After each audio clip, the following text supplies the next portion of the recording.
Well, I'm joined now by Yatsenyuk, former Prime Minister of Ukraine. Thank you very much indeed for being with us. It's been a very dramatic few days. Where do you think Ukraine is now left, and do you have trust that meaningful security guarantees can be achieved? You know, the thing that I would be happy to discuss any kind of security guarantees, but it's all about sequence. The main goal right now is to get the real ceasefire and the peace deal, or just to get a comprehensive peace deal, which includes actually the ceasefire. So we have a quite notorious, I would say, memory of different kind of security assurances since 1994 Budapest Memorandum. But I want to focus right now on whether we can get real peace. I believe what happened in the White House is an amazing stuff, and the optics was perfect, much better than the previous encounter between President Zelensky and President Trump a few months ago. It was a kind of debacle. Now it's a real concerted actions. And the European leaders have shown an unprecedented unity together with the US president and Ukrainian president in trying to hammer out and to devise a joint position against Russia. But the thing is, where Russia stands right now. My gut feeling is Putin is trying to drag his feet again, because after the telephone chat between President Trump and designated war criminal Putin, Russia's side was very clear, saying that we are elaborating over the possibility how to raise the level of negotiators. So they are definitely trying to drag us into another never-ending talks. And the thing is that President Trump has already invested heavily, very heavily, in his meeting with suspected war criminal Putin. And he expected that Putin is to make real concessions.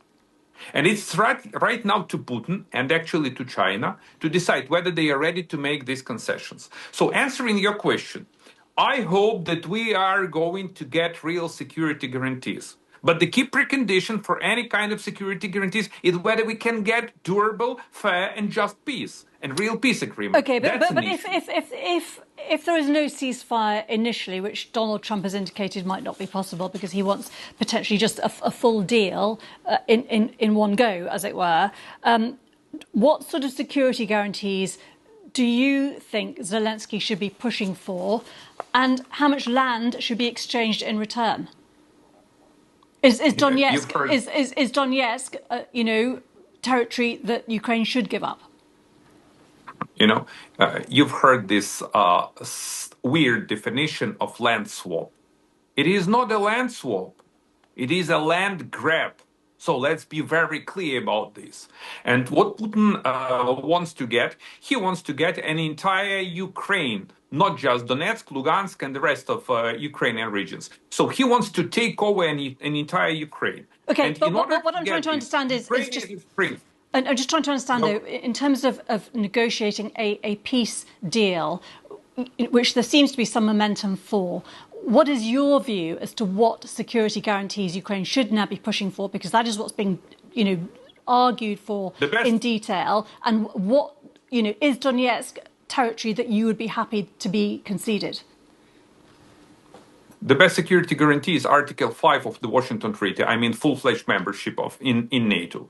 But for the time being, we believe that the best security guarantee, as we are still waiting to get the NATO membership, would be an ironclad ratified by the House and by the national parliaments of every European country, strong security agreements between Ukraine and the United States and the EU member states. In terms of this so-called land grab, I want to be very clear. Putin wants to grab Donetsk in order to create another springboard to invade Ukraine further. So I don't believe that Putin is ready just to get Donetsk. So that's a trap. And Ukraine is not selling its territories. If a deal does involve surrendering that territory in exchange for security guarantees that Zelensky is happy with, is that ultimately a good outcome and it stops the ongoing loss of life? Well, I am not ready to elaborate on ifs. I want to get a clear-cut position of designated war criminal Putin. Whether is he ready to sign a real peace deal, and what kind of conditions he is ready to accept, and what kind of concessions he is ready to give. Because right now we are talking just only about Ukrainian concessions. Ukraine would be eager to get peace, and we do understand that we have a lot of difficulties, let me put it this way, on the ground. But let's one again reiterate. So the more we talk about the land grab, the less Putin is ready to cut any real just peace deal. Okay, we will have to leave it there. Yatsenyuk, former Prime Minister of Ukraine, very grateful to you for your time today. Many thanks.